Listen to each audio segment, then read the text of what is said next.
Oh, there we go, live. Hey everybody, welcome to the show, and this is going to be, as the late Lawrence Welk would say, a really big shoe. Which, if you're wondering who Lawrence Welk is, I just told you exactly how old I am. Now, I'm welcoming the newest member of our Zenny 62 Media Vlogger team, and that's Vasu Vadaparty. Varsu, great to have you, my friend. Good to see everybody. Nice to meet Vinny. He is cheek by jowl next to a man who has to be considered an old veteran, and that is Vinny Los Spinoso. Vinny. Hey, Vasu. Hey again, Zenny. Thanks for having me on yet again. It's always good to be here. Nice to have you in your buttery voice with us, Vinny. And I gotta watch that. I got Vasu Vinny. I got the V show. Yeah, I got the V show. Nice. Yeah, that's right. Yes. Yeah, someone called Vinny. Vinny, and then Dr. V. We got the V. Maybe we had the V Foundation. Whatever. The whole. Okay. Enough. V for Vendetta. V for Vendetta. There you go. That's right. Hey, so I need my Guy Fawkes mask. Hey, there you go. So without too much more further ado, let's take a look at something that has been the talk of a number of people this day, and that is this grand glorious. Well, that's not exactly the grand glorious thing I wanted. So one moment, folks, before I say it. It has to do with Allegiant Stadium and its progress as it rushes toward this July 31st substantial completion date that has been long discussed and targeted and everything else. So let's put it up there for view. And there we are. And that's actually what you're looking at, folks. There's actually a commercial for Allegiant Airlines that happens. Now that Allegiant is there, we've got now, boom. This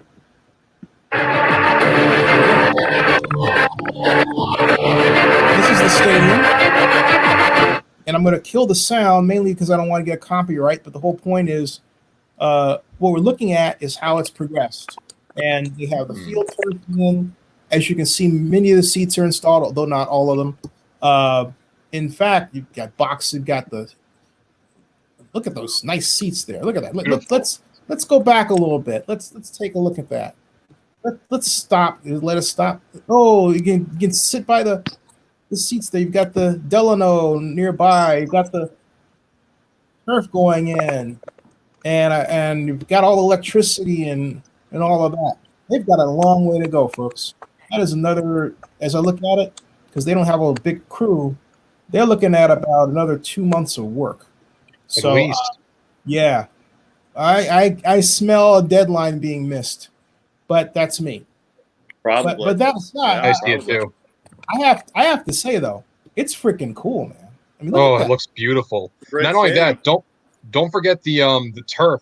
It's like, you know how in State Farm Stadium in Glendale where the Cardinals play, how the turf literally comes out and then it goes in during playing. That's exactly how they're going to do it, and I think that's just beautiful looking. I can't get enough. I remember this was the Carson project originally, and I said I want that stadium to get built regardless where it is. And sure enough, here we are. This is what the stadium's going to be, and this is one of the coolest looking stadiums in the NFL, easily. And it's not even fully built yet. Yeah, I quite agree. I'm going to try to get. Well, not try. I'm going to go to a game. I figure why not. I've been wrestling about it, but I'm not one to get too tied up in all this politics. What do you think, Vasu? The stadium's great. I was there last year when it was being built. It looked like an upside down octopus with the pillars coming out. And to see what's on the inside now, is really unbelievable. And I think they probably would have been ready if all the stuff didn't happen in 2020, COVID-19 and everything like that. Now Nevada's back open up, so I'm sure they're going back to work. I have friends both in Vegas and Reno and all over Nevada that are happy to go back to work since it's almost 100% open. They're still socially distancing. My other podcast partner lives in Sacramento. He went to Reno last weekend just to get out of town mostly, but he said that they had the plexiglass up and everything, so they were able to socially distance and have some fun in Nevada and get out of town for a little bit. So But if this is the way it's going to look at night like that, when it's black and that sunlight comes off of Allegiant Stadium, then that's a 12-4 stadium. I'm not sure the team is 12-4. So are you saying that basically the Chiefs are going to come in and rule the stadium? Is that it? I haven't said which 6-9, 6-10 team, which of the 10 are going to be the Chiefs, but I'm sure the Chiefs will be in there, considering how good they are. I have to say this right here, folks. I'm actually, this is my unofficial launching of my campaign to get Ray Chester into the Hall of Fame, and I just want to put that out there. Call. Say again. That's a good call. That's a great call. Thank you. Yeah, Ray's been a longtime friend, and I told him earlier this week I'm on it. So Ray, we're on it. More soon on that. But let's talk about the stadium and Las Vegas and everything else. Do you all think Las Vegas is going to bounce back? I think it's going to take another 2 years. The president hasn't put any money into the thing yet. He's dragging his feet. They need about they need a lot of money, even with Major League Baseball, which just had its draft today, might add. Right. You know, go ahead, Vinny. Go ahead. I personally think that for Las Vegas, or really most cities in America, with the COVID-19 pandemic, it's going to take you at least another couple years before things get back to normal. Even though Las Vegas is really open to the public, and some instances they're social distancing, other times it's not. I saw one time someone had a mask on and he was smoking a cigar while he was doing one of his online pokers, which I thought was pretty funny. Actually, one of those online slot machines. I'm not even joking. But in all fairness, I think this is a project that's probably going to be finished probably in like late September. I'd say the earliest. I definitely don't think this is going to be finished by the beginning of at the start of the NFL at the start of the NFL season. But I would say, let's see what happens. But as for Las Vegas financially, it's going to take a few years. Just same with everyone else. It's going to be interesting. Do you guys have Garth Brooks tickets? He plays on the 22nd of August there, supposedly. But from New York. It's not on my list. Okay. From New York. But I read I started reading a very disturbing document that said that 90%, not 30%, not 50%, not 70%, but 90% of independent music venues were going to go out of business. Jeez. That's right. It was very chilling. I meant to do a vlog about it. I'll get around to it. I saw it yesterday. It was very chilling. And I say that in the context of buildings like Las Vegas Stadium because it needs 49 events to pencil out, large-scale events to Very pencil large out. scale. And if concerts aren't happening in other places, I don't know how it's going to get its large-scale 49 events, which would be music events, boxing, if you have all these event promoters that simply don't have the money they used to have because people don't have the money to spend. And on top of that, something that was pointed out to me earlier today, again, I was talking to a friend of mine, and that my friend said, look, my friend believes that what we're doing right now, this virtual meeting, talking, everything else, is the one thing that's going to sink a lot of large-scale conventions. I mean, look at Dreamforce, right? 171,000 people supposed to come to San Francisco this fall. It's going to be virtual already. And today is June 10th, going into June 11th. What do you guys think about this in the future? I think it's frightening because the president is not putting any money into lifting our economy up, holding it up like Speed Racers Mark V had the supports suspension systems, held them in the air until they get down there and fix the engine and all that stuff. Nothing like that. There's my sound effect. But the whole point is we don't have that. We should. We can afford it. Well, he's not doing it. I think it's going to be, again, when it comes to large-scale events, whether that be concerts or anything, what have you, it's going to be a while before we have people in the stands. And if you do have people in the stands, what's the most it's going to be? Like 10%, 20%? That's not going to cut it. That's not going to cut it. That's not going to balance things out. And don't just forget Allegiant Stadium. You also have T-Mobile Arena in the same city. And they're saying that maybe the NBA could expand to Seattle and Las Vegas to maybe make up some lost revenue. I could see that potentially working, but I can't see that until like another few years from now. Hey, let's talk about the NBA plan. You guys think that can work? And before I go further, Raiders SP, how you doing? Rocky Mountain, welcome. Raiders SP says it's going to take a while. Let's see if we can get his show his comment. It's going to take a while for everyone to bounce back from this COVID-19, despite what the job report says in Congress. Yeah, I agree. I agree. And Raiders SP, how long do you think it's going to take before we bounce back? So anyway, gentlemen, your thoughts again. Sorry. Through this year, no doubt about it, because they're not going to have people in the stands. They're not going to the consumer dollar, and you're talking about Las Vegas and other areas. The fact is that people, it also comes down to the comfortability of people going back into situations, because they're not going to be able to. You can't determine what is safe and what's not. The biggest problem with the COVID-19 is that there's no objective date of when it started, so you can't treat it from an objective date. Everybody had their COVID-19 dates on different dates, so it's all subjective. If you lived in China, or you lived in New York, or you lived in California, you lived in Arizona, they're all different dates, and so each area has to be regionalized from the sense of it. And I'm talking from what I know about the baseball sense. That's why they're trying to have all the cities be local for all the players to come in. That way, it's regionalized, so they can get their temperatures checked. They can check all that they need to check in terms of not having to travel and not having to bring outside influences into a potential situation. So I just think that it's going to take a while, not because that COVID won't go away, but because it's the comfortability of people that are going to come back into the situation. You're talking like older people that go to Nevada during the week.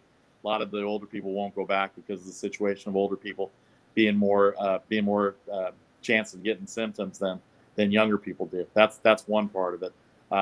Owners are going to make their money back. Owners are going to make their money back in terms of stadiums, and I think that's what the baseball owners need to see. They have other assets they can rely on. Players are not going to be able to. So if you can get something back just for the morale, and I say this a lot on my other show, is like the physical aspects of COVID-19 are one thing, but all this time off and all this time, around each other's families probably affected people more mentally than anything else. And so I say that half jest, but the mental aspect of it has really been the big part in dealing with how this COVID-19 is going to go, because now you're all out of whack and you don't know what's normal. And now we're living in a new normal right now. And then now COVID's the second page of the newspaper now, because race relations have become the first page. Interesting you said that. Hey, what do you guys think of Major League Baseball? Because the commissioner of Major League Baseball, Bob Manfred, said that 70%, their revenue dropped by 70%. So I did a quick calculation. 2019 Major League Baseball revenue was $10.7 billion. So it's like $3 billion now. It's $3.2 billion. And Vasu froze. He froze in mid-drink. Let's all take time to trip out on that, folks. I know. Wait, can we emphasize this? This is hilarious. This is solo layout. There's Vasu taking a drink. Look at that. That's something you need to really just frame on your wall. Exactly. Memory. The water was so cold it literally froze his entire screen. It froze him. He's frozen in place. I think he'll be back. He's gonna have to restart. We just have a little fun with him. But yeah. But as for the MLB, I'm very concerned if the MLB is even going to happen this season, because you have this civil war between the owners and the players. One saying, okay, let's have like 100 games. The owner saying, hey, let's have like 40 or 50 games, because it's going to cost them. They're going to lose money if they even play these games, because they're going to have to pay the players. And then I hear the other side, the players are grieving. I have no issue with the players. My beef is more so with the owners, because listen, the owners are going to get back their money. The players are not. The players might not see contracts like this for the rest of their life. I'm sorry, go ahead. I think it's just a total mess. And when you see the NHL, the NBA, and hell, even the MLS having plans to restart and resume the sport, baseball, the MLB, the one that Fauci said would be the best sports to play in social distancing conditions is the one that's struggling the most to return. That's true. I'm trying to get Vasu back here. I'm just saying, come back. What do you think about how the MLB is going to be? Do you think it's going to return? I think that, well, the commissioner said there will be baseball. Fine. I mean, what that looks like is left to question. My concern is that he said that there was a 70% decline in revenue, and that the 70% decline in revenue. He's back. He's back. Hey, Mr. So sorry, you guys. Apparently, the California heat has gotten to my phone. It gave me a temperature setting, and I'm ice block over there. We got a new nickname. I know. I got an appropriate nickname for you, Mr. Freeze, because we had you frozen. We're having fun. Yeah, I know. Sorry about that. To answer your question, Vinny, and to basically, Major League Baseball Commissioner Bob Manfred said that revenues were down by 70%. That means, 3.2 million, but there's 30 teams. So basically what it boils down to is a situation where if you have 26 players on your roster, your average salary payout is $244,000 less than the 2019 average salary for a baseball player. Okay?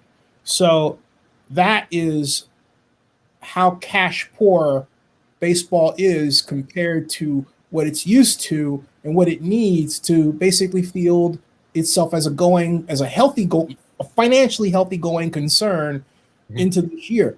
Someone asked me if I thought baseball, just by starting up, would regain those revenues. I said, no. They've already been closed. They're lost. And what I find about all of this is how little people in general understand economics to know that, hey, you know what? If baseball is not played, they can't afford to play in a stadium because they don't have the revenue flow. They don't have people buying jerseys. There's no ticket demand. None of this has happened this year already.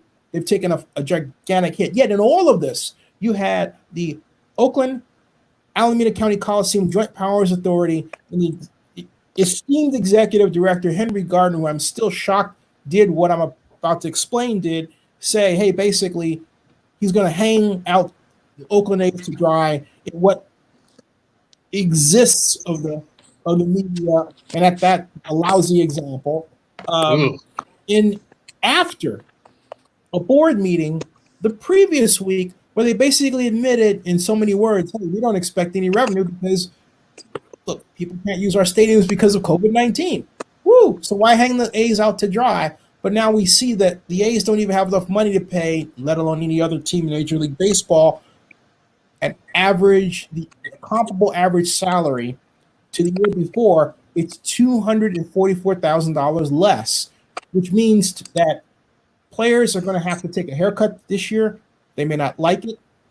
60% salary reduction is going to have to be done. And the big question is, will they receive assistance from the federal government? And right now the answer is no. And that should be an outrage and a tragedy. But hey, they're letting it go. It's really sad. Thoughts? Vasu, what are your thoughts? It's really big for the MLB right now. Hopefully things get better, but honestly, it's complete uncertain. I'd say right now I'd lean more with no, but Vasu, what do you think? Baseball needs to. Go ahead. We all have technical things here. Well, baseball's going to come back this year. Commissioner Manfred said it on TV. When I cut out, I think that's what what you're about to say. It's going to come back one way or the other. Yeah, that's what you're saying. I was screen frozen, so I got the Vasu thing going on. I'm writing screen frozen. Vinny, I'm here. Frozen. See, okay. Okay. So I'm writing BRB.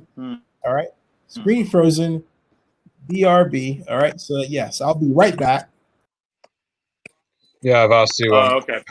I hope to see the MLB return, but I'm a little bit uncertain. Like, how it's going to be, the economics, and also how it's going to be for the owners and the players. How do you think it's going to be? Yeah, I'm here too.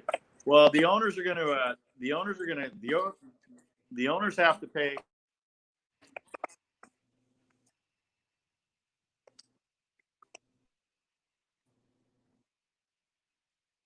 The owners have to pay what?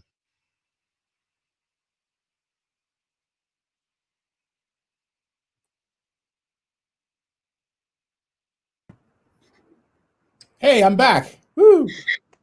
It's like, okay, it's a party. I leave, Vasu leaves. Woohoo! It's a party. Oh, there's Vasu. Okay, now we're all. Well, they're going to return. They're going to. Hey, Vasu, say that again because you went black. You went to completely black. Business, and then players are not going to make back the money that they lose, and they lose time. Hey, Vasu, say that again. You went completely black.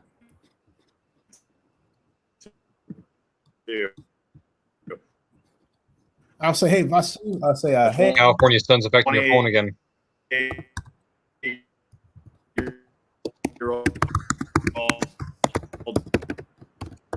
Turn 30, you never know what the skill set is in terms of how much they're going to lose, and I think that's the biggest problem.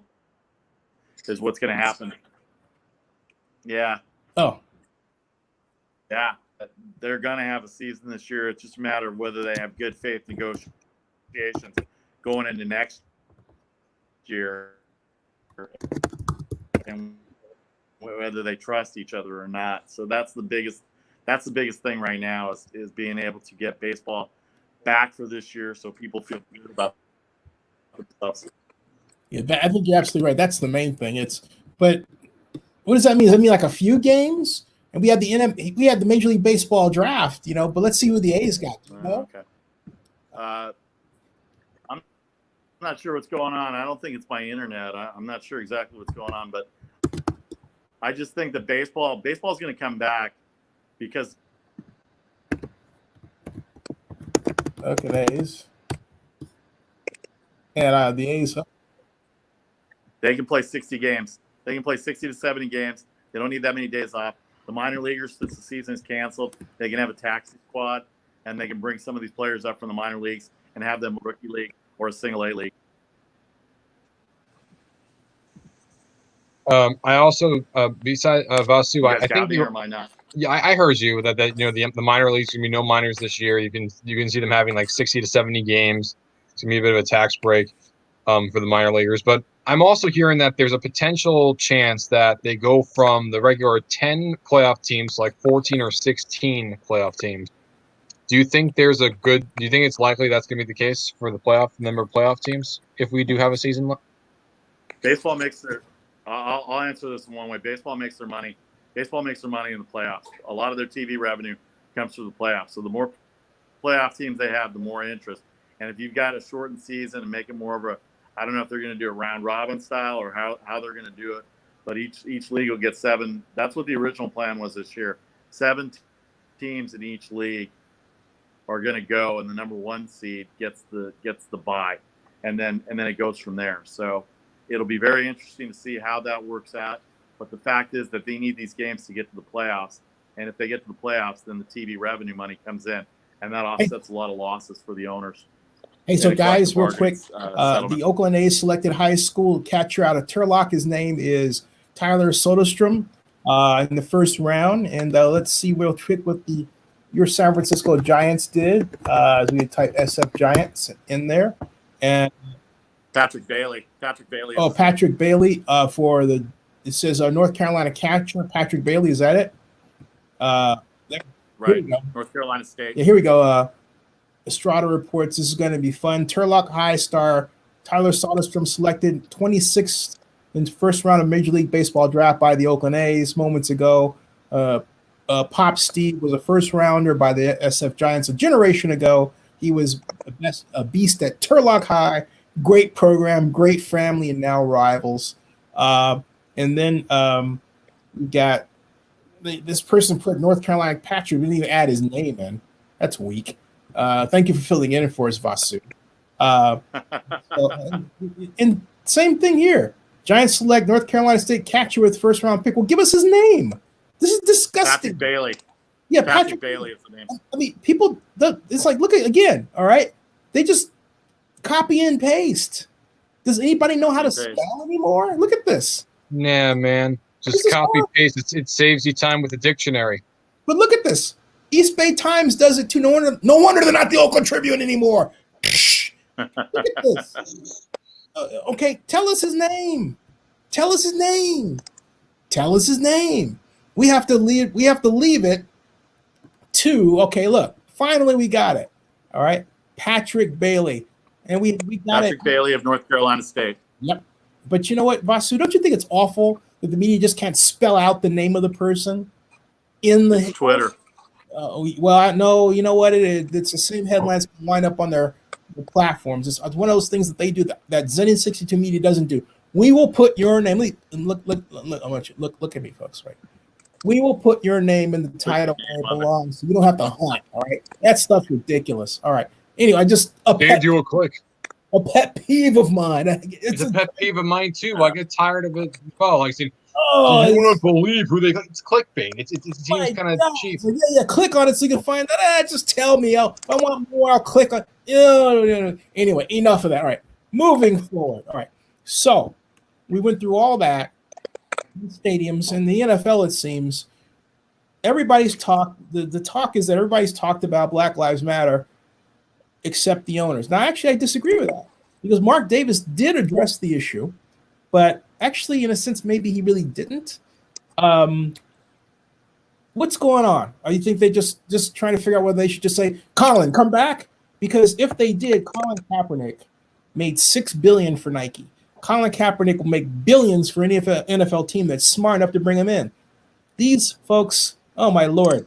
Look, can you imagine the advertising money that you'll get from just signing Colin Kaepernick? I'll tell you what, all right? 2004, I was at the Lee Steinberg Super Bowl party in Houston. Bruce Allen, who was then the GM for the Raiders, comes by and says to Gruden, hey, this guy will make a great president or general manager. He's actually pointing at me. He's right. Hire me. I'll make a ton of money. I'm serious. All right, enough about me blowing smoke about me. Whatever. What do you guys think? Go ahead, Benny.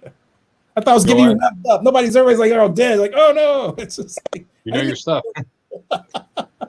Oh. Yeah, now we're back. What do you think, Vasu?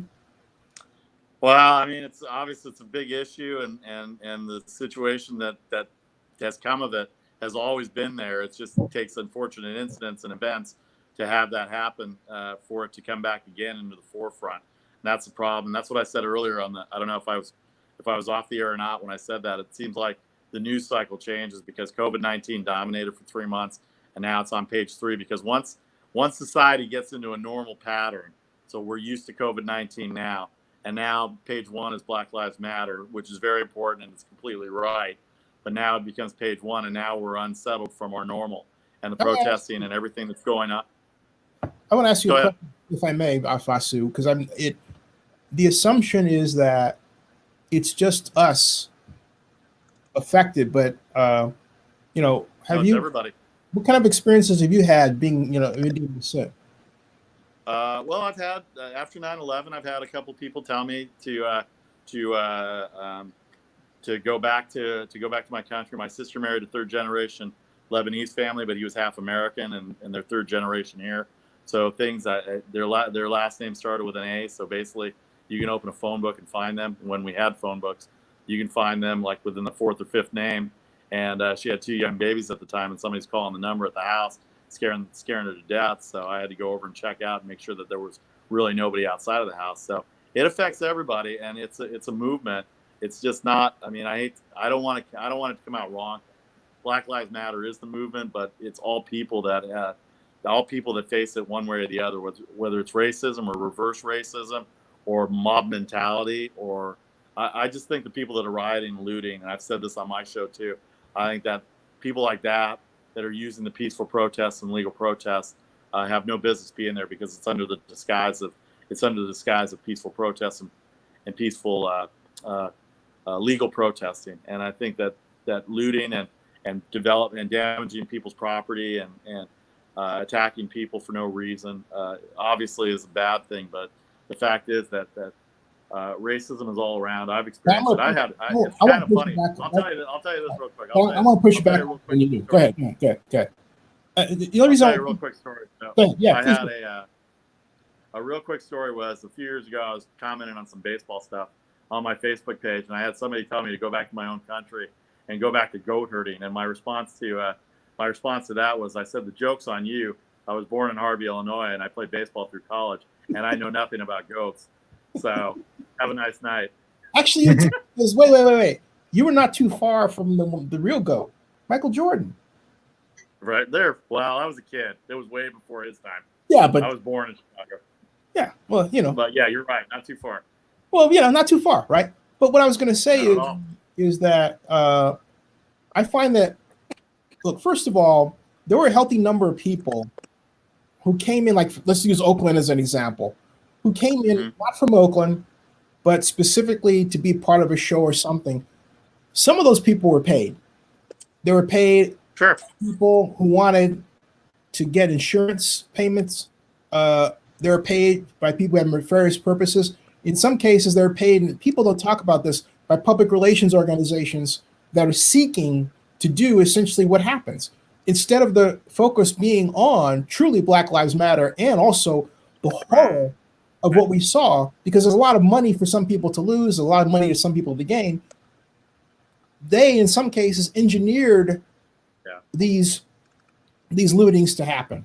And in one case, there was a person that was identified as being a member of the St. Paul Police Department and named Jacob Pedersen, and yet St. Paul said that wasn't our guy.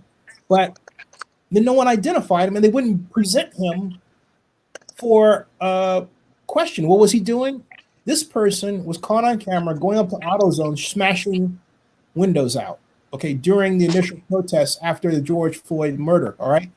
There are a lot of people like that. And then in the Oakland case, I posted an Oakland News Now video of a fellow who came in from San Ramon, drove in to Concord BART, got on Concord BART, got off at 12th Street, Oakland City Center, and did his vlogging. But some of his friends, they were all part of the protest. The majority of people who were in Oakland after 9 o'clock or 10 o'clock treated it like a party, and there was no way to find out exactly what they were really doing down there, okay? But the other issue I have is that, and I've been shut off, but I'll be back. Oh, here I am. The other issue I have is that the President of the United States could have stopped this. Not in the way that you're going to think, but it could have stopped this by making sure that more than just $1,200 were put in the accounts of people, making sure they had enough money to have their own big screen television sets or whatever, making sure there was still shelter in place, all right, as opposed to people out and about, but yet, without money to do a lot. Uber crashed, Lyft crashed. People who were driving Uber and Lyft couldn't afford to do so because they're spending more on gas money than the rides they would get, okay? And that's millions of people. The underemployment rate is humongously large. And so with all of this, we have what, to me, as a guy who understands how political manipulations work, look like the perfect political manipulation job by somebody who wanted to get reelected. And you pay people, okay? Just like you pay people to show up at a football game because you want to give the impression that you have people in the stands, which is what the San Diego, I still call them the San Diego Chargers did in Los Angeles initially during preseason games, okay? So my point is that it's not a matter. One thing I get tired of is people saying, okay, if I say Black Lives Matter, they say all lives matter. No, just say Black Lives Matter. And the reason I do is because, look, as long as I've lived, people always respond to how someone looks when they're Black, way down the street, and they have it in their mind. Me too. Me too. Okay? And my point is that there are all these assumptions that are made about people that have to stop, okay? Have to stop. And racism is a proven mental illness. It's written up in the Oxford Dictionary of Personality Disorders. We haven't treated it as such because some people just want to think of it as like this thing that people do, and they don't want to admit that maybe, either something's got that's problems. All right. Look, extreme depression is a mental illness too. but we have medication for it. The best medication to get rid of racism is money. Put money in the pockets of people, return to the kind of full employment we used to have, where musicians can make money, guitarists can make money, everybody can make money doing what they were best at, and not everybody was a tech head. I remember when in 1996, the great Alameda County District 5 supervisor, Keith Carson, had said at a jobs and housing balance meeting that I was sent to by my boss, L.U. Harris, when he was the mayor of Oakland, that we needed to have more biotech businesses and jobs. But I said, supervisor, many people in Oakland don't have the education to get those jobs. And you're talking about retraining and everything else. There's a gigantic lag effect that takes years. They may never catch up. So what do we have? We have the homeless problem that we have today, okay? We have not done economic planning. And right now, we have people out. If you run for office, it's like, vote for me because I'm black. No, vote for a person because they have the right answer. People don't understand. People. I talk to people every day today. They don't know economics anymore. What are people learning in schools? All right, enough of my rant. But it's like, right. Oh my Lord, it bothers me that we went on this gigantic anti-intellectual slide. People have forgotten how to think. They're mad, and they're easily manipulated. That's what bothers me. All right, you guys. I'm personally very annoyed with the way that President Trump has really handled this entire crisis with George Floyd protest. I have been honestly disgusted and disappointed with the lack of leadership that he has. The fact that when the country is falling apart at the seams, he's getting in fights with Twitter, and to desperately claw his way back into to reinvigorate his base following being in his bunker, he gassed a whole bunch of peaceful protesters so he could walk down to a church and hold a Bible upside down. He didn't go in the church, he didn't read a passage. He just held up. I mean, that's going to be the defining moment of his presidency. And this is in this year we've had the assassination of like the Taliban in the Middle East. We've had the government shutdown. We've had the pandemic. And don't forget, this guy was also impeached early this year. Can't forget that. And don't forget, Susan Collins said that he learned his lesson, right? Susan Collins says that he definitely learned his lesson. Oh, yeah, I'm sure he did, Susan. I'm sure he learned his lesson when everything happened. Yeah, that's why you're not going to get reelected, Susan. I'm sorry. You're up. Well, I just think the fact is this generation, the Twitter generation, the social media generation, everything is what Vinny said. It's true, and I'm part of it too. I get it, but I think a lot of it takes away from the detail of everything that goes in. I know from a journalism standpoint, it does. I call this generation my niece's generation, my nephew and my other niece, the short attention span theater generation. Remember that old show that used to come on Comedy Central? Then he might be too young. Comedy Central. Attention span theater 3000. Hey, Vasu, point to your right. Point to my right. Yeah, point to your right. Point to your right. Like this. Yeah. Point to your right. Right. Like that. Yeah. What about me? We're not picking on you, Vinny. Yeah, we're not picking on you. No. Hey, by the way. Wait. Joseph is here. Woo! Hey, Joe, what up? Hey, all right. Hi, everybody. Yeah, now it's a real party. How you doing? Good, thank you. Joseph. Yeah, anyway. Joe, we were just talking about everything that's been going on. It just the protests and how Trump's been handling it. It's everything. Well, I cut your tail end of Trump. In fairness, Joseph, before I continue, I have to be fair to my friend. Vasu had the floor. Vasu, continue, please. Sorry. Nice to meet you, Joseph. First of all, secondly, all I had to say was I was half joking because 25, 30 years ago, I remember Comedy Central used to have this show called Short Attention Span Theater 3000, where the Martians and the guy that would watch old movies from the 50s and 60s, and then they make commentary on it. I know Zenny's laughing because we both watched it, but I kind of relate that to. I call this, and I use it in baseball terms because I cover baseball, because younger demographics don't have patience for baseball, because So I call it the short attention span theater generation, where there's not enough patience to understand what baseball is, to understand what journalism is, to understand what it looks like to actually write something down that's not a social media post or 140 characters or less type of post. And everything is shorthand, everything is written in code, everything is written in certain ways where I can't understand half of it. And maybe that's my fault for not learning it, but the fact is that it was taught a certain way. Stick with me, I'll teach you. Yeah, with me, I'll teach you. I get it. I get it now. Yeah, I get it now.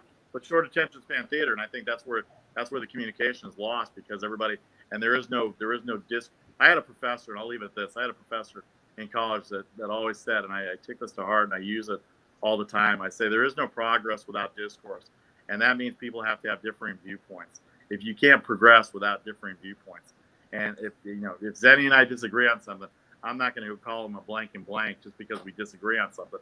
We're going to talk about it, but that's what it is nowadays. That's what it's become to nowadays. And I'm glad you made that point. I just want to say real quick before I forget this, because my brain, when I was at Texas Arlington in 1985, and I was getting ready to go to Cal, which I eventually did in 87, but 86, a friend of mine I played pool with, he's from East Texas, white, had a couple of classes together, but he did not understand what was wrong with apartheid.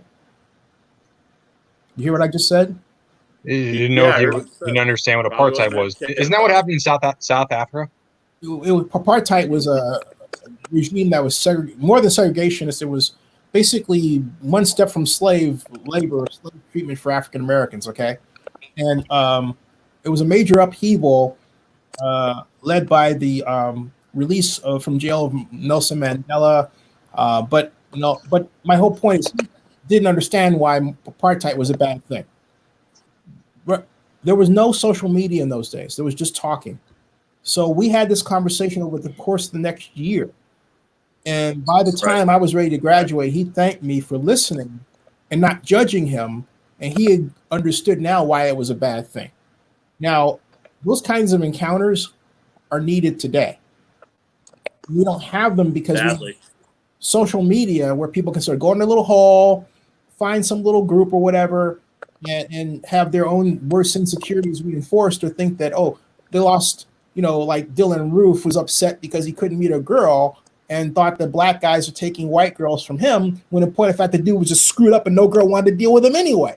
So, but he didn't get that message, so he went and did the horrible thing, and now he's, paid the price for it. And so why was that monster given Burger King? That was the one that I don't want it the church, okay? I'll just leave it at that.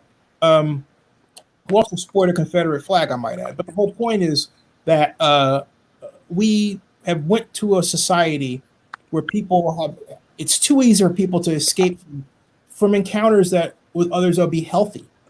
Joseph, you're here. On that note, if you remember during the apartheid era in the 80s, when I was a little kid, remember the socially conscious musicians band together and had the band They're Not Going to Play Sun City. And and because there was no social media, they had to give a live press conference to talk about these issues. It was just something to kind of correlate what you were saying. I remember that all these musicians like Bruce Springsteen, Bono from U2, they all banned playing in South Africa because of the apartheid. Yep. Or We Are the World. Lionel Richie, the late Michael Jackson, all these great performers coming together. And I remember when they did it with Miley Cyrus and Eminem, there was less buzz, although I have to say Miley Cyrus killed it. But it was still less buzz because everybody had their social media quarters to go to. And now, we're at a stage where, and I find this the most chilling. And I know we're getting off sports, but I'll come to it. But we have YouTube and Twitter and other organizations basically corralling certain types of conversation and speech. And that's most dangerous. That's why I always tell people, I say, look, start your own blog. Do you realize that the number one blog, the number one news outlet in Oakland that's specifically named after Oakland is Oakland News Now? Think about that. Oakland Pretty News. impressive. Thank you. Yeah, hey, you all help make it happen. We're only at the infancy of where we're going to go, all right? But I love the sound of that. I love the sound of that. Not settling for what you have and wanting more. Oh no, I love that. I want the world, baby. I want to take it all over. I want deep dish pizza for everybody is what I want. That's in parties. You have the power. If I could add my 2 cents about, I know when I was looking in the backstage that you guys were talking about Trump. Why? The fact that it would shock anybody that he would keep tweeting the way he does is surprising to me. This man is mentally ill, in my belief, because if you look at his trajectory of what he's done since he became a nominee for president, this line of thinking and this line of attack mode has never stopped. This man will never learn his lesson. There is something deeply innate wrong with him, and there is no reasoning with this man. What a society, what we have to do is go after everybody that supports him, because this man will not change. What you have to do is go after those same people that won't stick up for what's right and keep supporting him. That's the key right there. I don't know if going after them is the right word to use. I have to watch it because I have a company, but I think look. I tried out to be on The Apprentice. All right, I watched The Apprentice religiously. All right, and the Donald Trump that I thought we were going to get as president was the Donald Trump that we saw on The Apprentice. Okay, I thought that he was going to launch a whole new entrepreneurial class of people. I was ready to jump over a river to help him out. And then he came out with that speech where he focused on immigration and Mexicans and everything. I thought, oh no, this is a nightmare. And it occurred to me, I thought, you know what? It was always said that a New Yorker would never become president of the United States. Remember that? Buster, remember that? Yeah, right? I do, yeah. Yeah, I've heard about that. But what happened was he figured out, Donald Trump did, that, hey, look, if I appease to these Southerner types, I can get elected. Because the knock was always that, you know what, a New Yorker will never win the South. And Trump, because the belief system was they were too liberal. But he could get this though, okay? On January 8th of 2015, President Trump was then, just Donald Trump on David Letterman, and he expressed support for, drumroll, flag burning. It was in the middle of the Charlie Hebdo scandal, just after it, and the CES horror. I was there at Charlie Hebdo went down. I was wearing Je suis Charlie, which is I am Charlie in French. Trump said to David Letterman, yes, it's the one. Okay, he said that. The very same year when he went to announce his presidency, he morphed into this character. My point is, Donald Trump is playing a role, and he believes something in his head that it's going to help him maintain his wealth and whatever kind of booyah bougie crazy calculus he's figured out. And I think he's gone too far with it. He's gotten to a point where he can't turn back anymore, and he's really stuck, and he doesn't know quite what to do. Excuse me, because you have to remember, they didn't expect to win. All right, they did not expect to win the presidency, and yet here they are, and here we are. But I'm telling you, if you go back into Trump's history and look at who he's hung out with, who his friends are, he is really a liberal Democrat. He played a role to win. He supported Hillary Clinton. Yeah. He was Democrat for most of his life anyway. He just did Republican because that way he can appease that base, because he knows how to play them like a fiddle. Please the base, get help with the Russians, okay, and everything else, okay. It was a calculated scheme that it seems like it's unraveling really rapidly. Where it's going to go is anyone's best guess, and that's where it is right now. And I say that the way we get over this as a country, as a people, is to keep remembering our humanity, talking to each other like we're talking here, moving to make absolutely certain that we're able to watch the Kansas City Chiefs versus the Oakland Raiders, or the San Francisco 49ers versus the Seattle Seahawks. And all that leads to this question. Where do you think Colin Kaepernick will go? Because I believe he's going someplace. I think so too. I think he's going to get signed with everything that's going on. I also want to mention this. On the podcast that I do, I mentioned notable names, notable influential names, minorities for professional football. I mentioned Charles Follis. I mentioned Kenny Washington. I mentioned Tank Younger, Roman Gabriel, and even Tom Flores. Raiders. All minorities. Didn't matter if you were black, Latino, Asian, didn't matter. If there is one other name that I thought about really, really hard, but I didn't have it because I don't know if it was ready just yet because of the current climate, but I thought of this. Colin Kaepernick is potentially down the road going to be seen as the Rosa Parks of the NFL because he stood up for what he believed. Hey, and because of that, National gave him an award yesterday. Just FYI.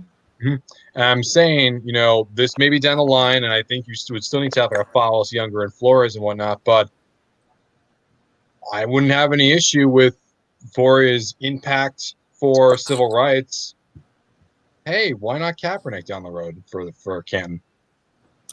What do you guys think? Possible, Any thoughts? Masu, Joseph? Well, the one thing I would say about Colin is that one thing I give him credit for is that this whole time I agree. He stuck to his britches. I'll tell you where he should go. I'll tell you if they're smart. I'll tell you where they're. Go ahead, Vasu. Go ahead. Iceman, go. You're on. Vasu, go ahead. Vasu. Yeah, no doubt about it. Stuck to his britches. He took a lot of ridicule. He took a lot of ridicule. People were getting on him and everything like that. You know who would be very smart to sign very good after their starter? But boy, if the Minnesota Vikings signed Colin Kaepernick right now, talk about public relations. Talk about a public relations boom right now, not only for the state of Minnesota, but also for the Vikings and for the National Football League. I like that. I'm pretty sure they need a backup. I like that. They don't really have a backup right now. Like some were saying, maybe they could trade for Josh Rosen, but Minneapolis, the Twin Cities, Minneapolis. I didn't even realize that Minneapolis, their police department was so corrupt with so many. In fact, that third precinct, the one that was burnt down, that precinct in particular has a infamous history of mistreating black people. And can you imagine the place where the George Floyd protest started? The Vikings, don't forget, it wasn't the Timberwolves, it wasn't the Wild, it wasn't the Twins. The Vikings were the first professional team to speak out against the killing of George Floyd. They were the first team. And that would just feel great to have Colin Kaepernick, the person that started the protest against police brutality, be playing in the city that started the protests worldwide against police brutality. And that brings up even a larger question, which we probably can talk about another time, but briefly, is the irony of what you just mentioned was the fact that in that particular city where George Floyd was murdered, the police chief was black. But in an interview earlier today on CNN with Anderson Cooper, he basically said that his hands were tied because of the strong police union. So then that's a larger question of debate. What do we do about these police unions? I don't know we're going to solve that problem right here. But I do think. But it's just some food for thought. Yeah, but I think Kaepernick is a good idea. I just really believe that if we can get back to, I'm concerned not just about the NFL, but also this women's sports, because women's sports are poorly funded. There's been very little discussion about really how to get the money to restart them. The president, again, sits on the money because they print the money. The president could change all these affairs overnight like that, okay? But on the other hand, I think we'll get Vasu back. But I think the idea is that women's sports may be part of a group of smaller sports that people pay more attention to because they don't want to spend a lot of money because they don't have a lot of money to spend on NFL football and the major sports. And so while we wait for those sports costs to come down, you have other sports like CrossFit, for example. Have you ever seen, CrossFit women athletes or something else? CrossFit, other sports that are low expense will be on the horizon. There's definitely going to be a shakeup, but again, I think the president could really save sports and much of our culture by spending money. I don't think he gets the connection between sports and culture, arts and entertainment, and the revenues they need to be healthy. And so here we got him back. Vasu was back. And so, and to be fair, Zany, I don't think he gets any connection with many things. Say again, Joseph. I'm sorry. Well, I mean, you said I don't think Trump gets a connection between economics and sports. I don't think he gets the connection about many different things. One in particular is the whole Confederate flag issue. NASCAR just banned it, and he refuses to acknowledge that. Yeah, he doesn't know what to do with it. I'll say for me, I made a video about this. When I think of the Confederate flag, I think of Daisy Dukes. I'm sorry, I was the Dukes of Hazzard. I loved it, but I didn't. If you had to ask me what episode I was my favorite, I have to tell you I don't know, because I only turned in to watch Catherine Bach as Daisy Duke, and once I saw her a few times, I was done. I was 14 years old, okay, 14, and I grew up right, and then I remember toward the late 70s and more toward into the 80s. It started becoming a big deal that, hey, you know what, this is a problem. And that's what, I was growing up and becoming aware, right? But also, I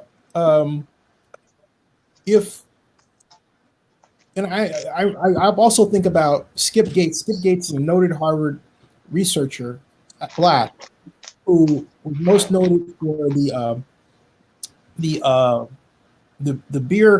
Cambridge beer talk when his house he was trying to get into his house, and this Cambridge police officer came over and tried to arrest him for getting in his own house rather than helping him out. Whereas if you're a white guy or a girl, he would have helped him out. And President Obama very smartly held into a beer session, which I think was really great, was well publicized, but they didn't continue it, okay, and they should have. For whatever reason, it didn't get continued. But Skip Gates wound up going down to have a show. He has a show. One of his shows focused on the Confederate flag in the South. And I thought it was really well done. It gave a really true picture of how even there are African Americans who understand the true meaning of the flag, and also their white friends who understand that the flag wasn't something universally used to basically present in-your-face racism. But the problem was that there were a number of people who you didn't hear from before social media who used it as a symbol to present their racism, and then made it bad for the people. And so now you're not going to see the Confederate flag anymore, as you had some buttholes who decided they were going to take it and corrupt it for their own nefarious evil use. Too bad. Right. Too bad. What's also funny about the Confederate flag, even the official Confederate flag, that's just the battle flag that was used by Robert E. Lee's army. It became the most popular one, and many would argue that it's the fight for states' rights, aka their right to preserve slavery. And that was a problem, right? And look, I'm not glorifying the flag or anything. What I'm saying is this: in part of our society that we have to have a come to Jesus moment and say, okay, these are part of history, yeah, but now we have to roll them over, put them away. Even Donald Trump had said again on David Letterman, Donald Trump had said that it was time to retire the flag. He said that before he ran for president. So that's what I'm saying, folks. You've got Trump over here before president, right? And then you've got the actor. And this dude is acting. Everybody's got an agenda.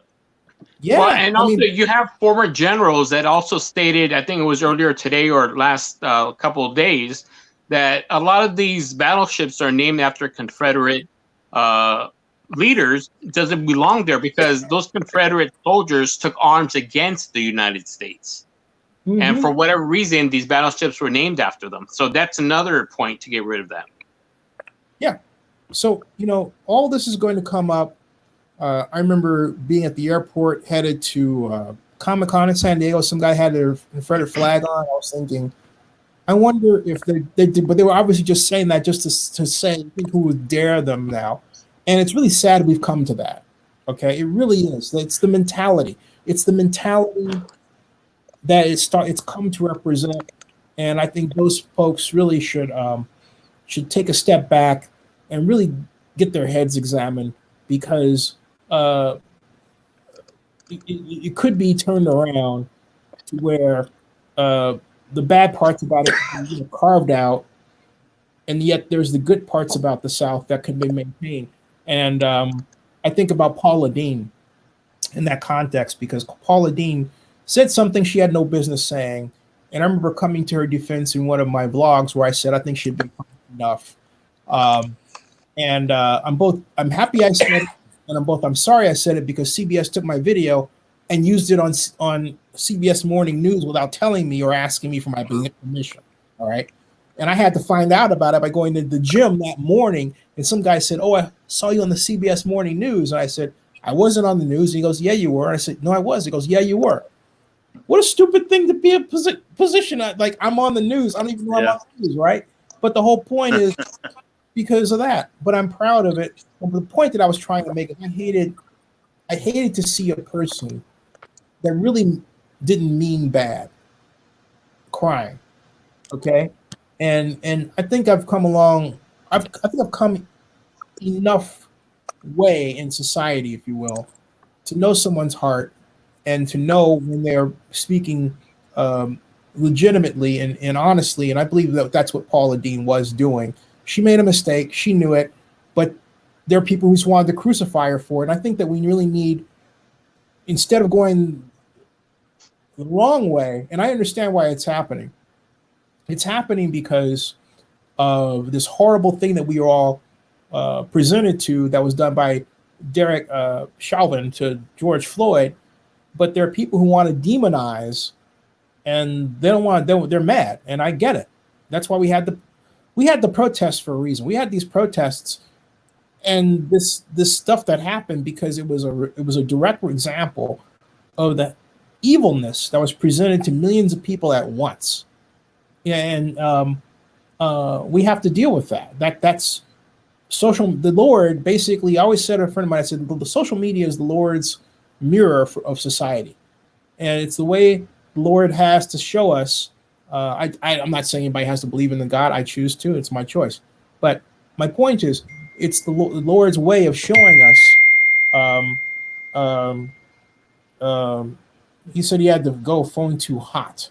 I think temperature. I mean, temp hot. Yeah, his phone is getting a little hot.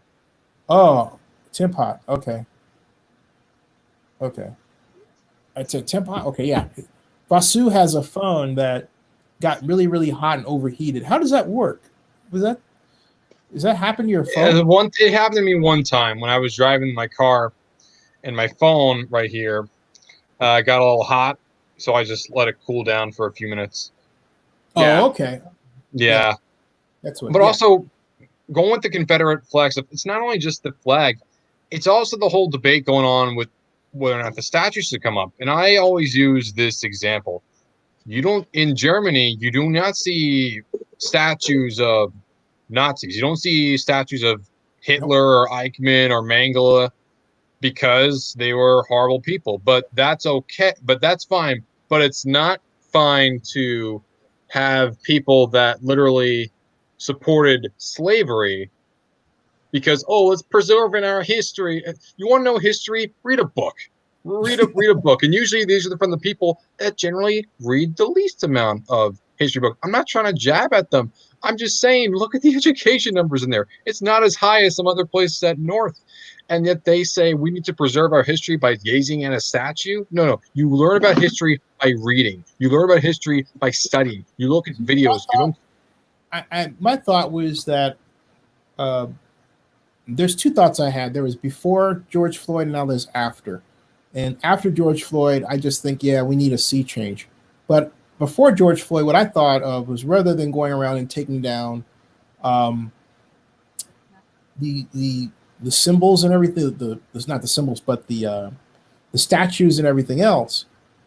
I thought statues should be erected of those persons who we didn't hear about, local heroes of local civil rights heroes in different cities in the South in the United States that you didn't hear about, and how they were affected, what they did, and put those statues right next to those traditional symbols of the South.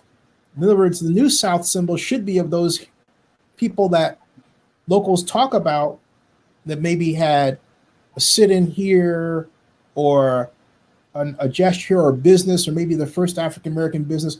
Put statues up of them so that you get a great tapestry of history that doesn't present one side. And I think as opposed to wanting to burn one and replace it with the other, right? But the whole point is something that I heard today that really just stuck in my brain, and that, look, the generals that are celebrated are losers. These are people who are treasonists, who lost their battles, and yet they're only celebrated as a way of appeasing them during the 20s in a kind of a movement of reconciliation between the North and the South, right? Well, those days are long gone. So if you had a bunch of loser generals that were celebrated for that reason, you know what? It's time to change them out. But you got to think about it too, that those people who still celebrate the Confederate flag obviously still have the same belief system. Because why would you celebrate something like the Confederate flag if you still don't believe in those same beliefs?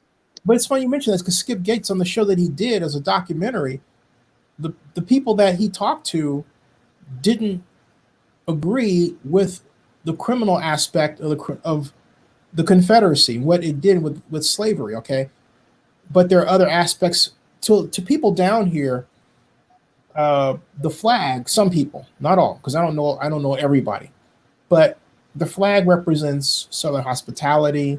It represents a genteel way of life. It represents certain types of food. There's a lot more to Southern culture than what slavery, than what wrought slavery. Okay, by far. And there's a Southern culture that exists today that I think, now that I think about it from the way that we're talking about, needs to have a conversation of how it should be advanced and adjusted for the 21st century. Because too often, as we've advanced, there's always been this underpinning of racism. And I thought that Donald Trump at first, and I thought Donald Trump ran as a joke. And I thought he was actually mocking the Republican Party and trying to destroy. I thought he was trying to show everybody how bad the party really was by basically amping up all of its negative qualities so that the Republican Party could never achieve office again. I believe that he was trying to actually wreck the Republican Party, because, and look at what's going on, and tell me that I'm wrong, okay? You're not wrong. Right? I mean, I actually believe that he sinisterly thought, you know what, I'm just going to advance all this stuff forward, and I'm going to wreck the party, and they're going to have no idea that I did it. The Republican Party of 2020 is going to be viewed in the same way as the Democratic Party from 1968. Yeah, well, actually worse, because I was around for 68. And what was it like? What was it like there? I know you were like 6 years old. But... I was 68. I was 6, yeah, but I was, by the time I was 9, I was a Nixon fan. But you have to understand the influence of television, okay? Because my mom was mad, but Nixon when Nixon was the first to go to China, and he had a sort of a law and order presentation, but also this was communicated through fewer media. All right. All the stuff that we're seeing now in social media, the police atrocities, all that was happening then. And that's the point. I'll be right back. My phone's going to die, so I'll be back. Okay, cool. All right. I'm going to plug it in. Okay, cool. All that happened, Joseph. Vinny. All that was happening, but there wasn't social media to show it. And I remember Jessica Yellen, who is now on Instagram, but was then with CNN back in 2003. She said that the mainstream media as it was then was instrumental in helping the Bush administration cover up the fact that there were no weapons of mass destruction in Iraq at all. They knew it. They knew it. And they were the Fortunately now, would you say that it's also kind of positive that you're having more of these outlets because, that way anyone can videotape and show that, hey, this police officer just pepper sprayed a whole bunch of people when he was going right through. Media, I've said it before, I'll say it again. Social media is the window, is the mirror that the Lord uses to show us what's happening and ask us, do you like this or not? Mm-hmm. And what happens is that it's only gotten more efficient and in its operation over time. People need to have blogs so that if someone wants to show something that's controversial, they're less likely to be shut down, depending on what that is, of course, than it is today. It is unhealthy to have, we had a handful of outlets then in terms of media. It's unhealthy to have a handful of social media outlets now because it teaches authoritarianism. You're basically under the whip of Mark Zuckerberg and his terms of service, or Jack Dorsey and his terms of service on Twitter. That's bad. Everybody should have their own blog. You should have your own platform, preferably a self-hosted one, so you don't have to worry about someone like Google owns Blogger. I have a number of Blogger blogs, or anybody else taking you down, or Tumblr. You should have more than one platform. Blogger over here, WordPress over there, Tumblr over here. Have your platforms and spread out your message.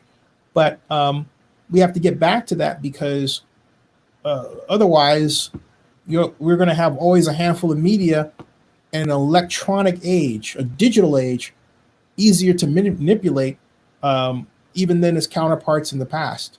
But back when I was coming up, the people that are lionized and prized now, like the Ben Bradleys of the Washington Post, that's the focus of the Post, with a great movie with Tom Hanks and Meryl Streep. And thank you, Meryl Streep. Great movie, but they're all white, okay? And the problem with media then is the problem with media now. There is an undercurrent of a kind of a white supremacy that only a white person can do that kind of media or think that way, and there has to be one way of presenting media. And I understand part of what Vasu is saying, but on the other hand, video is more powerful than a word. There's no such thing as objectivity. You see a picture, like we saw with George Floyd, and it causes you to make a decision right then and there and says, okay, what are you going to do about this? That's the thing. So so back to your question, my admiration for Nixon and the Republican Party lasted all of 2 years, and that was that. But you also have to understand how I was growing up at the time. I was in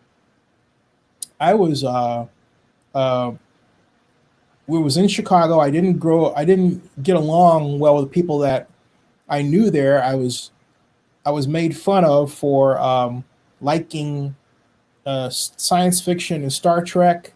And when I had 600 books and magazines at my room. I was in my room for a long time, just drawing for hours. I was isolated that way, and I liked it. Okay. And so I was really into ideas I thought were intellectual. I like to read, and my mom indulged all of that. So, and she didn't tell me that what I was thinking was a white way of thinking per se. There were a lot of things that, a lot of ways of thinking that my mom didn't push on me.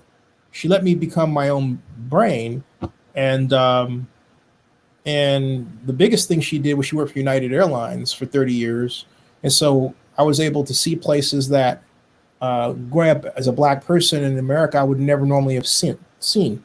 We went to Hawaii every year from 1969 to 1979. It was a habit. And how many people get to do that? I had,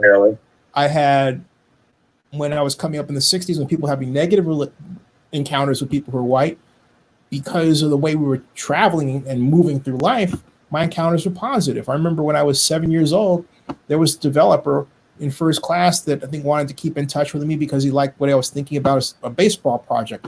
I don't remember the man's name or what he did.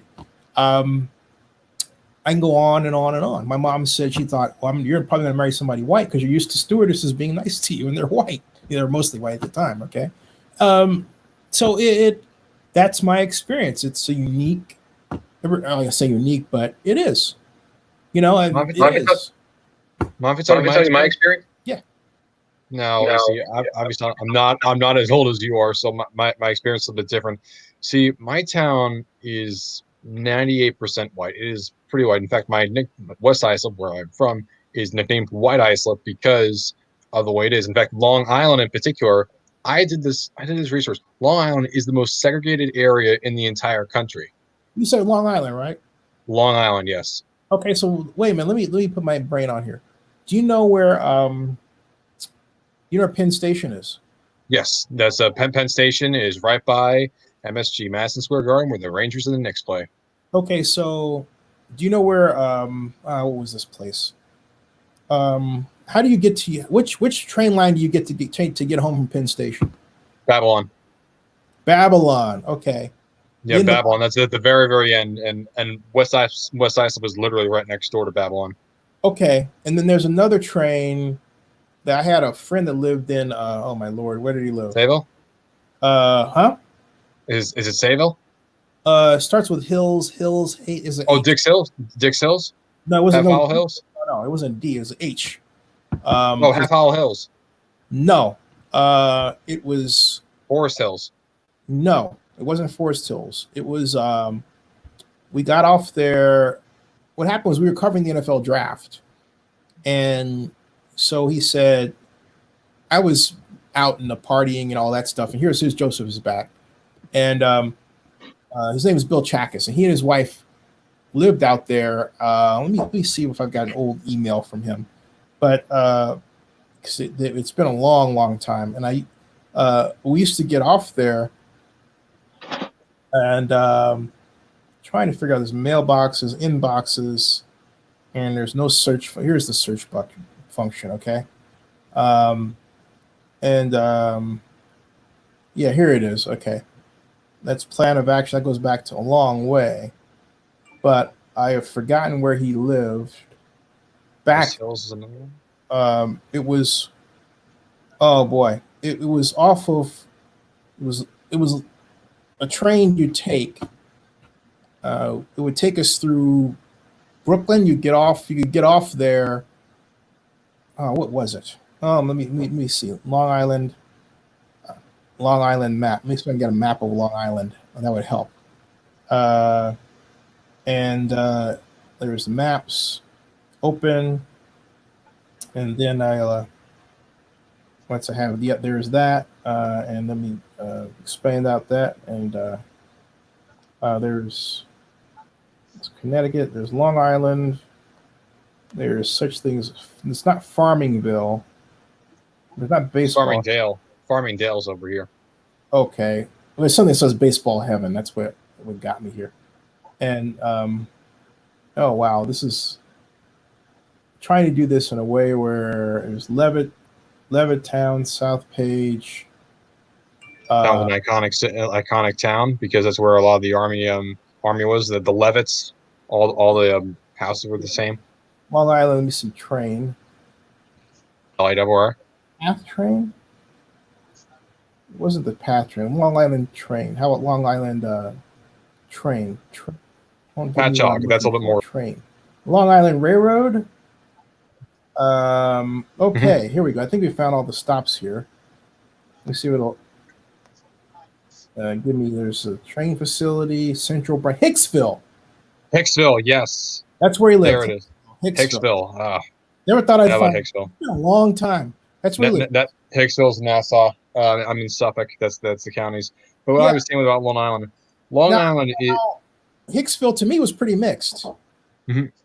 I mean, like Long Island in general is usually seen as more segregated. Now there's some towns like when you're in more Nassau County, it's a lot more together. But in Suffolk County is very segregated because you have a place where I am like West Islip, but then you also have places like, let's say, no, what is it like? Shirley. You also see Wyandanch, Brentwood. These areas are much more run down. They are predominantly Black or Latino, and it's a pretty poor area. You have like these very mom and pop kind of chicken places sometimes. That's how you can always tell. And even though it's mostly in Suffolk County, you still have those pockets in Nassau too, because I got a Hofstra, of course. What about Roosevelt? What county is that in? Roosevelt is I think it's around Roosevelt Field. Garden City. You see, Garden City is like kind of nice, but then right next to it, right by that in Uniondale, there is Hempstead, and Hempstead outside of Hofstra, it's it can be a little bit tough because it is predominantly minority, and there is a lot of crime that's there too, and there's been some issues with the police department. In fact, if I recall, I could be wrong here, but I think several politicians from that area were actually arrested. Wow. Or something. Well, Roosevelt's known for two big iconic figures, Public Enemy and Howard Stern. Vinny, that's a lot of New York. You ought to know your history. Well, I know my history. You should learn your history about New York. I can name a number of politicians in Manhattan that were arrested too. My Lord. I mean, regardless of color or party, the one thing that I can say about New York politics is that the level of corruption is always been considerable. Okay. Oh, it's always been. I mean, New York's known for it, and even New York City. No one cares for De Blasio. No one respects him. And for Cuomo, people don't really respect him, not as much as De Blasio, but there's a lot of growing amount that are fine with him. They do like his leadership, but outside of that, not really much. De Blasio, people all over can't stand, whether you're left or the right, they can't stand him. Why is that? I like the fact that the Blasio has a black wife, though. That's what I like. I do like that as well. And that he represents the future to me. Mm-hmm. I think it's very important to understand that biracial marriages and relationships are very important. It shows you all have the same blood types. We're A, B, O, doesn't matter. So at the same have similar DNA, similar blood type. But I was going for New York, like I mainly talk about New York. I talk more downstate. I don't talk as much upstate. I don't talk about Albany. What about Manhattan? You ever get in Manhattan? Rochester, or Buffalo? Your parents ever take you to 21? Your parents ever take you to 21, Manhattan? Yeah. I've gone to Manhattan a lot. I've gone to Manhattan. I've gone to the Bronx. I've gone to all the five boroughs. Which restaurant did they take you to in Manhattan? Well, I've gone to MSG. I've only gone there like several times for trips, or like Times Square. I've gone to Bronx, the Yankees. But I've only like a fine restaurant in Manhattan. No, I want to talk to your dad, man. That's wrong. There's so many great restaurants in Manhattan. I just got to remember, there was this one that Lydia had. No. Tell your dad. Tell your dad. Zinni says take him to 21. All right. He's gonna have to take out a small loan to take him to 21. I've never been to Katz. I've never been to Peter Luger. I've never been to those iconic places. But that's you know what? That's where you got to get a different picture in New York. All right. When's your next birthday? Oh, I'm going to turn 21 on June 30th. Okay, June 30th. All right. It means I can get to drink finally, and people won't have to question me. Drink publicly. I've definitely drinking before. You got to have a 21 burger and a tour. 21 burgers, $27. Not bad. Okay. That'd be $21. Hey, well, because it's $27. Okay. Anyway, you got to have that. Your folks got to take you. You got to ask for. Your dad's got to take you to table 14. Why? Because that's where Frank Sinatra held court. Table 14. Okay. And then if it's not table 14, ask them to sit you at Cap's Corner where they sit me all the time. Okay? Cap's Corner. Mm-hmm. And so we get out of this, I'm able to fly out. I'll tell if your dad makes noise about it, tell him I'll take care of you. Okay? But you gotta learn New York. All this, the suburb, the race stuff, forget it, man. You gotta understand what New York is really about. New York is about life lived well. It's about fine restaurants. New York City, yeah. I'm from the suburbs. Smart, wonderful, attractive, accomplished, beautiful women. Girlfriend yet? Girlfriend yet? Girlfriend yet? I don't have one yet at the moment. All right. A Manhattanite, okay? We got to get you set up, man, the right way, okay? I'd love that. I mean, I've gone to, and as for upstate, I've been there I've only gone to really upstate only a few times. Either that's for Boy Scout camping trips. I got Eagle, by the way, and thanks. I'm gonna have that on my resume forever. And I've gone to Albany, and I went to Cooperstown like several times. Well, I've been going to Cooperstown once. Loved it. Still need some more guys now, like Pete Rose. And then they'll do it. And as for Albany, I went there. I hadn't realized how clean or just how beautiful Albany was. And one time I went to a Hooters in Albany, actually.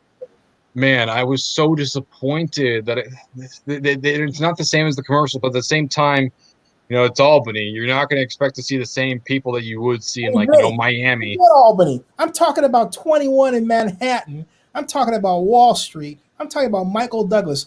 Do you know where Michael Douglas gave Charlie Sheen that $1 million check? You ever see Wall Street? I want to see it. So watch Wall Street. 21 was where he gave him that check. You ever watch The Sweet Smell of Success with Burt Lancaster? Heard the name. I know who Burt Lancaster is. That was filmed mostly at 21. I sat where Burt Lancaster sat. All right. That's the kind of life you want. Nice. Okay. You ever walk the Brooklyn Bridge? No, I've never walked the Brooklyn Bridge, but I do want to visit the Manhattan Bridge, though. But not because I walked that bridge once. See, I've never. I take that back. I think I actually have walked Brooklyn Bridge once. I think it was 6-7 years ago for scouting. We did a whole travel around there. We also did the same thing for downtown Boston. I really enjoyed Brooklyn Bridge. Love the pavement. I also know that the guy that did it died during it, and he told his son, "You will make that bridge." That was his last words, I think. Then I know about George Washington. I know about Manhattan. I know about Manhattan specifically because a YouTuber that I liked for a long time, Desmond Amofa, Etika. You've probably heard of his name.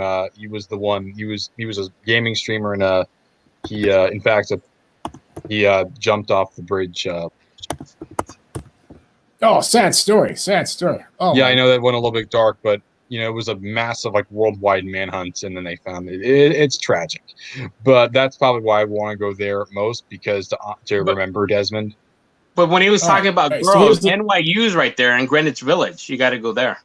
Greenwich Village. Wait. You ever go to the Cat's Deli? I never gone to Cat's Deli. I've seen people make the pastrami, though.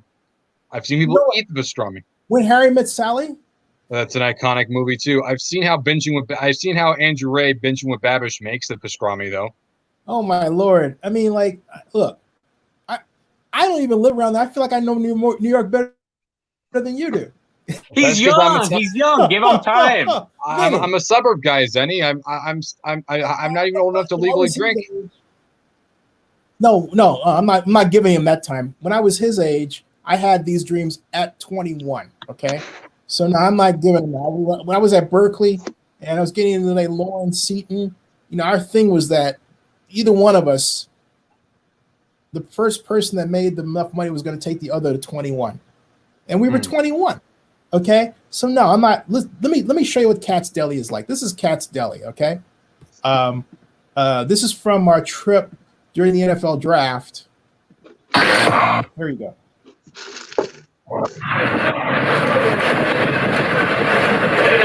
So we were just at DBA doing a Football Reporters Online radio show, Blog Talk Radio. Now we're headed to Katz's Deli on Wednesday before the NFL draft. Yeah, he's like, put a up there.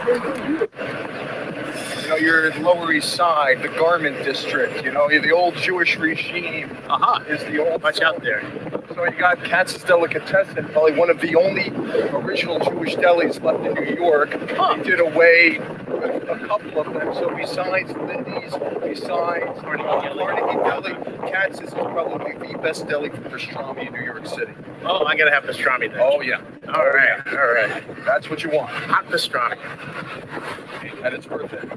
And it's an old style deli too. I mean, this is where Harry met Sally. Oh, really? It was filmed when she had the famous orgasm scene. Yeah, simulated. Yeah, got it.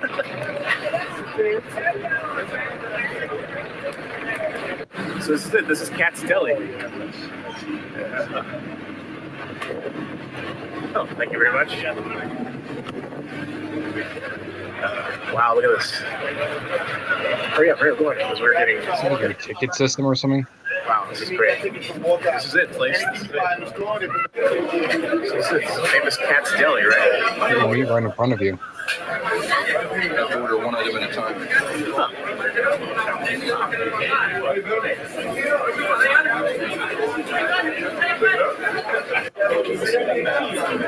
What's your advice, Bill?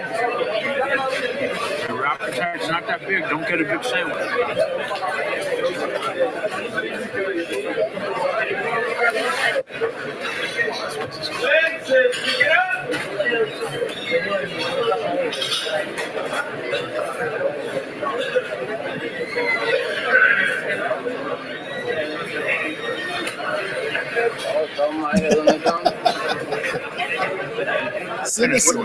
What do we got here? All right, you've got sour, full sour, half sour. This and pickled tomatoes. This is sour. This is pickled tomato. This is half sour. This is half full sour. sour. That's full sour? Yeah. Love pickles. What do you guys think so far? Of what, the pickles or the day? The pickles. Well, I'm not a pickle person, so you're talking to the wrong guy. What do you guys think of the pickles? Well, Bobby's a pickle guy. I sell these pickles, so I know a lot about them. Yeah, so you're in a pickle all the time. Yeah, nice. I like them. I work for the company that provides their pickles. Oh, you want to pump the company? Yeah, Patterson Pickle. All right. What do you think? And you see all the pickles? And you see all the pictures discovery? That tastes like a cucumber to me. Nice. It is. It's like a pickled cucumber. Yeah. That's it. Well, this is like It's yours, so it's perfect. this is awesome. I'll take it. This is awesome. Thank you, sir. That's what I'm Oh my talking about. God. That's pastrami. That's what I'm talking look at about. this. Oh God, I'm hungry all over. Look at Is this. it the turkey? Oh wow. Right straight up. Oh look at that. Dave's happy. Oh man, Bill's happy. Oh, Oh my. No, it looks phenomenal. We're all I happy. mean, seeing it in That's like like that. camera, I've seen videos of it, but to see camera footage of it, it's like it feels like right in front of me is literally the sandwich of New York City right there. About a hand for a gentleman. Yeah. That's like that $20 sandwich, right? Tell my viewers about the history of Hey, this. there's Jake. Jake Dell. Sure. Introduce yourself, by the way. How you doing? So I'm Jake Dell, I'm the 5th generation owner here at Katz's Deli. So this is now our 125th year. We're pretty excited about that. And we've been doing everything the old-fashioned way. You name it, the meats, the pickles, the mustard. It's all done the old-fashioned way. So we started right across the street, and then in 1926 we moved over to this side of the street. We've been here ever since. If you look, actually, the back part of the store was actually the original store. Really? And then in 1949. Walk us back there real quick. What's that? Walk us back there real quick. Oh yeah, absolutely. I mean, there's plenty. It's just open space. It's just more of the dining room. We're gonna take a walk through. Yeah. Hold on 1 second. This is great. We'll be right back. Yeah. So right over there, or here, kind of. This was kind of the original store. It was actually up there. That picture was taken in the 20s, before the construction, or I'm sorry, the 30s.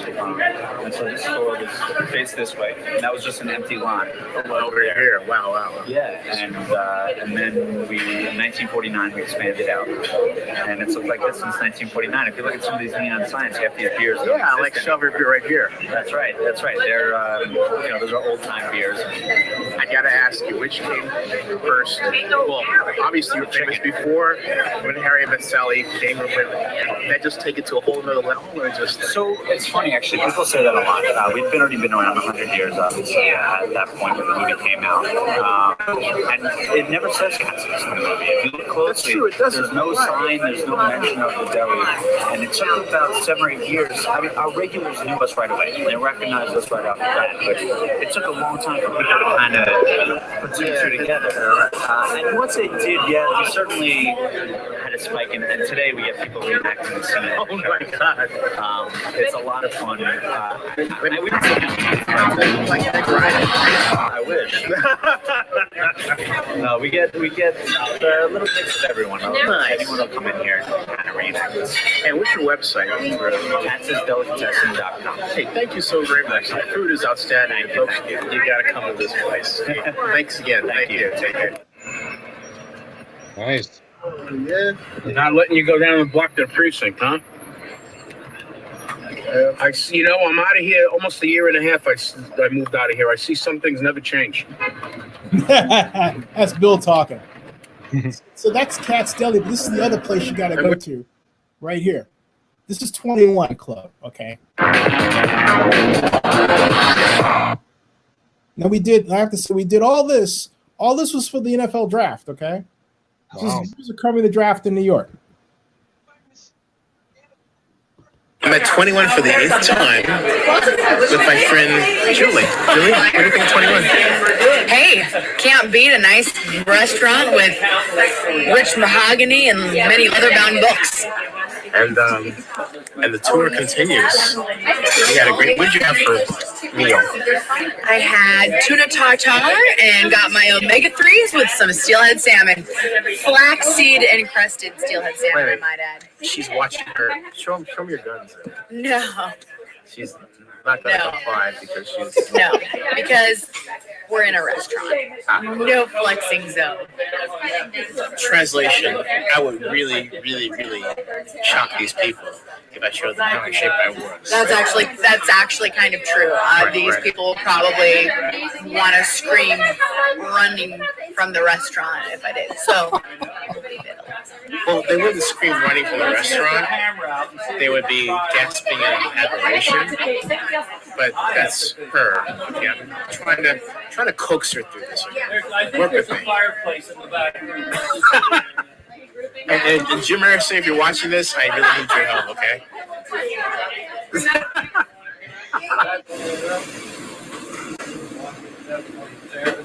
Now we're going downstairs. This is the cellar. We're going downstairs to 21. Folks, this is the famous place of 21 that you don't know how I got Oh, here. no. Okay, so you always have to wear a suit and tie in 21. See that, Vinny? You gotta wear a suit and tie all the time. Keep that in mind. Well, now you can go without the tie. Then it was like suit and tie, but I always wear the tie in 21. I don't go any other way. And the gentleman is not going to be in my video. Just letting you know that. More notable names I cherry picked out of the collection. There are about That cellar you can get then. I don't know what it's cost now, but it's $10,000. I think it's like $2,000 per seat. Watch. Jesus. 1,400 more models upstairs. This is the But yeah, things like Elizabeth Taylor. garbage stash right here. See that? The other band is also dedicated to private. Isaac Mizrahi. Wow. Amazing. You have President Ford.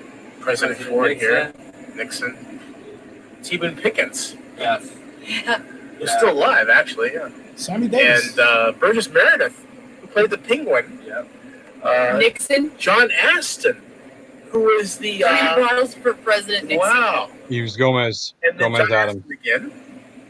And John Huston, the famous Angelica's father, right? Angelica's father's, yeah. New York Governor Hugh Carey. Burgess Are those all Meredith, empty? and again. And again. Or are they filled? And Sammy Davis Jr. right here. Wow. Zenny, I think they're empty, right, Zenny? The bottles. Right there. Looks like Zenny. Looks like they're the bottles they drank. You have to watch your step and Wow. that's the room. This is great. Okay. Look at this table. Yeah, this is private dining. We're actually in the basement of 17, and that's Wow. Actually, that was not part of the speakeasy. So you can have each one of these for $480 per person for the entire table, which is a great deal, I think. It's a very great deal. 21, still the place to be in the 21st century. This is Jimmy Walker's booth right here. Look at this, ladies and gentlemen. And that's not Jimmy Walker. That's actually, it's Jimmy Walker's booth, and it's luxurious. And I can See, Vinny, this is where you got to go for 21. This is for your 21st birthday. This is where you got to go. 21. 21 for I had the suit and tie, so I guess I could be good. That's it. Yeah, tell your dad, sit down and have a great liqueur or wine or, in this case, bourbon. Yes, Jimmy Walker's booth, ladies and gentlemen. Right here. All right, go for it. She thinks she's the next president. She might be right, but I doubt Is it. there a flash on here? I'll give her 16 years. Oh, let's see. Is it on? My dear friend used to cover the NFL draft. That was actually her first year covering the draft. I'm not old enough to run for president yet. One, I'm not old enough to run for president yet. Oh, I'm sorry. All right, one more time. Okay. Let's try this. On three. 1, 2, 3. A little dark. Oh, so that goes Done on a and little bit. done. Yes, yeah. It will work, my friend. Oh. Great. I got the side view. So wait, what does it feel like to sit in one of the most expensive eating chairs in the United States? I think the fascinating part is the historic relevance of it Right. being a speakeasy and then being converted, the ingenuity that was developed using a meat hook as the key to all of a sudden open 2 tons of brick to unlock a forbidden world. That's pretty incredible. So I appreciate the tour. I appreciate going through a hole cut out of pure brick and mortar. It's history, man. It's living history. Right? That's what I'm saying. Well Vinny, said. that's what you should be doing, man. She said that well? Take your lady down there. Hey, He doesn't care. He's like, get me out of here. I want to go home. For shit's sake. I will say on camera before you all, I think she said that very, very well. At 21. Yes, sir. Yeah, so that's 21, but there's another 21 that I want you to see, and basically another video rather. And this one was the other time that I went there, the 21, and this is what I was referring to as Cap's Corner, okay? Mhm. Right here, sitting next to, you'll see, right here. Fred Trump.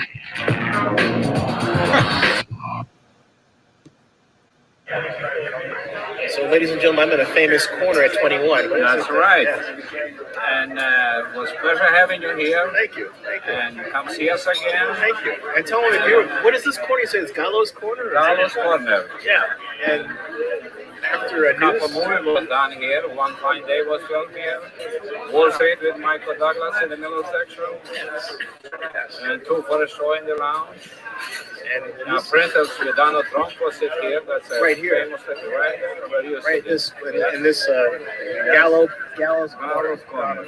That's where these drawings. That's right. Yes. Hey, Or Ruth. Silvio. Silvio, yes. Okay, Silvio, thank you so much. You're very welcome. Great. Pleasure seeing you. Thank you. Pleasure having you. Thank you. So, I also have to tell you, I'm sitting at Fred Trump's seat, actually right next to it. See that? It's Fred Trump, I believe, Donald Trump's father. Got that correct? Yep. Lee? President Donald Trump's father. Again, I'm in the famous Gallows Corner. Gallows Right Corner. here.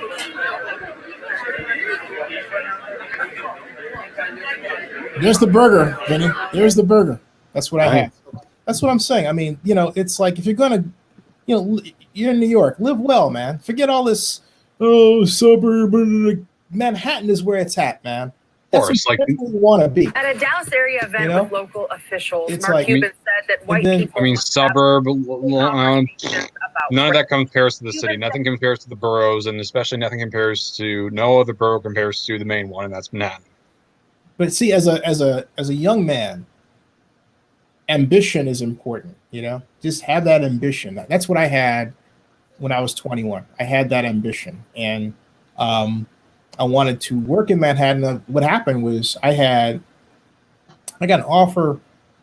I wanted to work for the division of the hotel division, housing division in New York, but they didn't offer me a job. The job I got an offer for was to work for the division of real property.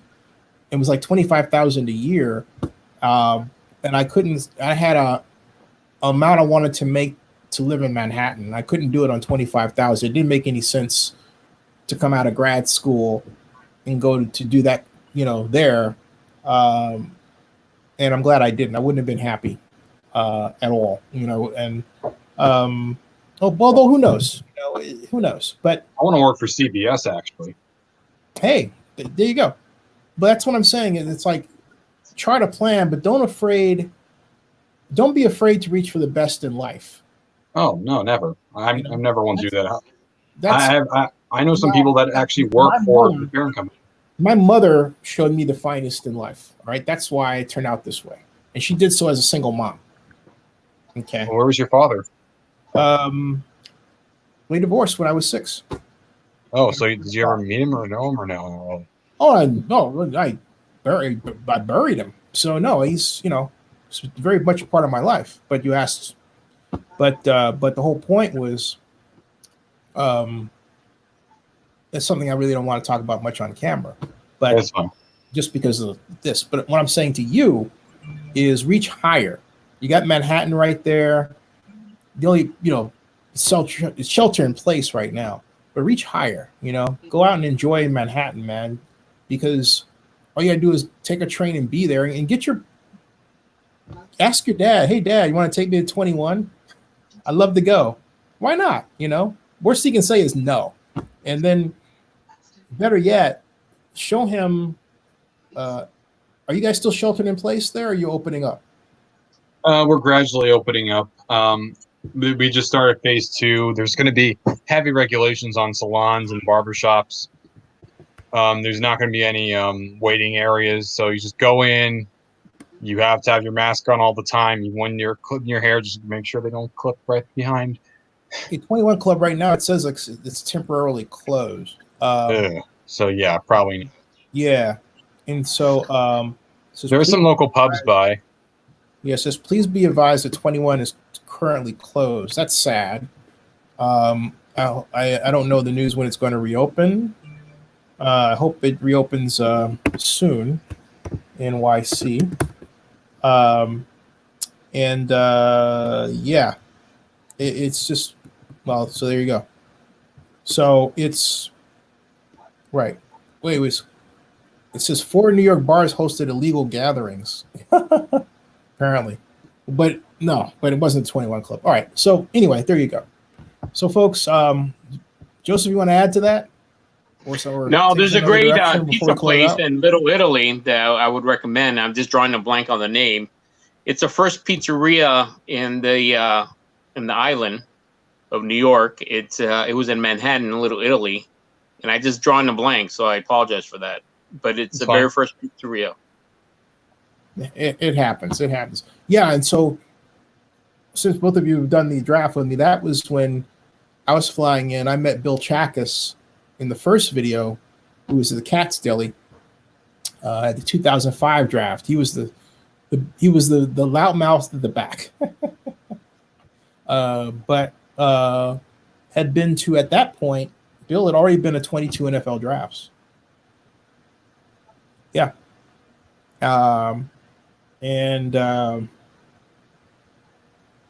If you type Bill Chackus, Zenny62, you'll see all the videos that we did. We had a good time. Just things sort of, I think, went in a direction I didn't quite anticipate. But anyway. Have you ever seen a play on Broadway, Vinny? Oh, definitely. I have. Yeah. I saw a play called, good question. I saw a play called, it was a Woody Allen play actually. And it was called the Blank Light Bulb. Oh, I forgot what it was. But let me see. Plays that I've been to were Lion King, Newsies. Miss Saigon. The floating light bulb.